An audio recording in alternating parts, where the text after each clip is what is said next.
We'll go to our panel now, at least one half of it, because Grahame Morris is here in the studio with me. Bruce Hawker will be along in a moment to discuss what's been another pretty interesting day. Grahame, starting with a headline from, well, Scott Morrison coming back from overseas, trying to rally the troops, stop the feud. But on the neighbouring front page, it was Malcolm Turnbull again weighing in. What did you make of this? It was certainly awkward. You know, I sort of understood a couple, and I didn't understand a couple. I don't know why you would start talking out loud about whether or not he and Morrison had sort of discussed an early election plan. And apart from that... When it's been announced, it's not like you can go back on it, right? And well, current PM had announced the election date. I don't know why Mr Turnbull would open that. And apart from that, you know, there's a one-legged cassowary just north of Townsville that I would consult on election timing, election date, the length of elections and the campaigning of elections before Mr Turnbull. You know, he has fantastic skills, but campaigning and the length of a campaign and timing was not it. Look, yeah, it was another unpleasant day for the Liberal Party, partly former PM. Tell you what, that campaign was a long one. I was cooked by the end of it, but it's not about me, of course. Bruce Hawker is with us now.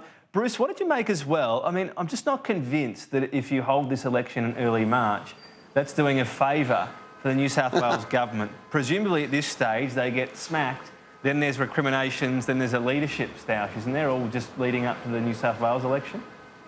Well, there's a conventional wisdom that, you know, the voters get it out of their system by voting out the first party that comes along, whether it be state or federal.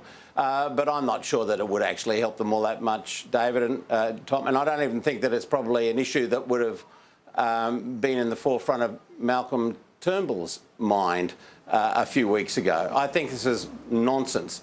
And, you know, I agree with Grahame on this. How could he possibly think that going before New South Wales was a good idea? He's either done it, one, to just continually sabotage the incumbents, or two, it's demonstration yet again that he has got very poor political instincts. He should have gone to the people as soon as he took over the leadership in 2015 from Tony Abbott, and he could have had a perfect opportunity and justification for doing that. Instead, he hung around, and they finally just won by the skin of their teeth.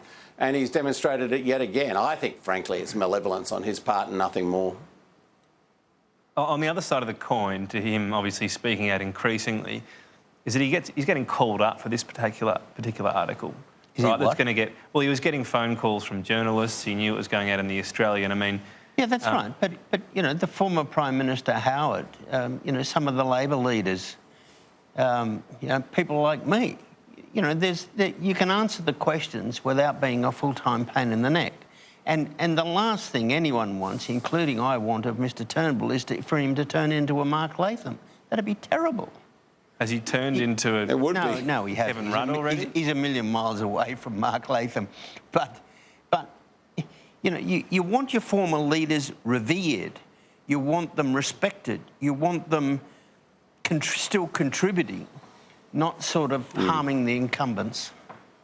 I guess he just can't switch off, seemingly. Bruce Hawker, he's still in there. It's a legacy thing, you feel, with him. But the best thing for the legacy is to somehow, I'm not saying it's easy, but to just be silent.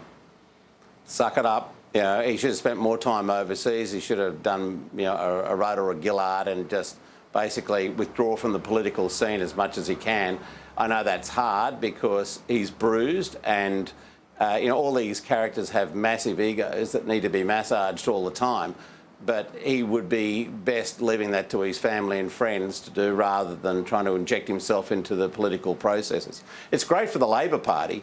I mean, I'm just talking about this absolutely objectively. I agree with Grahame on that. I don't think that these former politicians and former Prime Ministers particularly who become a thorn in the side for their own party are particularly helpful. And, you know, and I know that from personal experience of dealing with Prime Ministers and Premiers along the way, that it really can be counterproductive.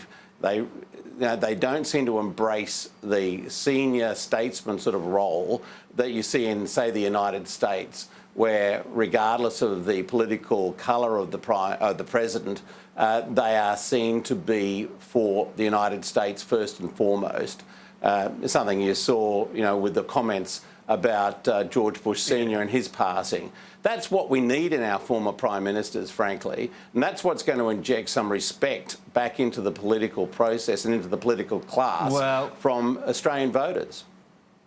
I guess the one thing they have is they don't cut down leaders, but I tell you what, if you could swap their entire system with ours, I would not do so. They've got a few problems of their own, the US, particularly about gerrymandering, but that's a conversation for another day. Yep. Craig Kelly has been saved. Just politics here, Grahame Morris. Is it going to work? Is this going to buy a little bit of stability or create some within the factions? Yeah, it was probably a bit late, but the New South Wales Party had got itself into such a pickle with pre-selections that it was sort of the only sensible way out. I loathe interventions in pre-selections. You know, once you do one, then everyone's entitled to say, well, what about me? And you look at the classic in the New South Wales Senate, Jim Molan, you know, one of the genuine stars of the Liberal Party. Some pretty serious life experience across some pretty different areas compared to the rest of them, right? Yeah, but him, you know, he's been fantastic at raising money for all the marginal seats. He's a different sort of a character. He's been a leader of men. He does his media work terrifically, and he gets put down. And you think, if I were Jim Molan, I would be saying, well, how come others got propped up and I didn't? And that's the problem with intervening on pre-selections. But it had got to the stage where the party didn't have a choice. And I guess that's the issue. It rewards, if you like, a veiled threat, an equivocation, call it what you will. I know there's been a few people saying, oh, he never said he'd go to the other side, but it's not hard to rule that out normally. Bruce Hawker, what does this mean, this sort of whole situation? I know we sort of ask this almost on a daily basis, but for the Morrison government, how does he pull things together, I suppose? The main thing right now is survive the week, and the one thing in his favour is it seems the Dutton referrals just got a bit more complicated with Andrew Wilkie's call on that, and even Emma Hussar no longer necessarily going to vote with Labor on the suspension of standing orders. Look, it's messy for him particularly. I mean, and of course Labor has its own issues if Emma Hussar goes down that path. But again, it's a poor reflection on the major parties, and that will possibly actually play out in the way in which people vote for minor parties again at the next election, and I don't think that's a good thing at all.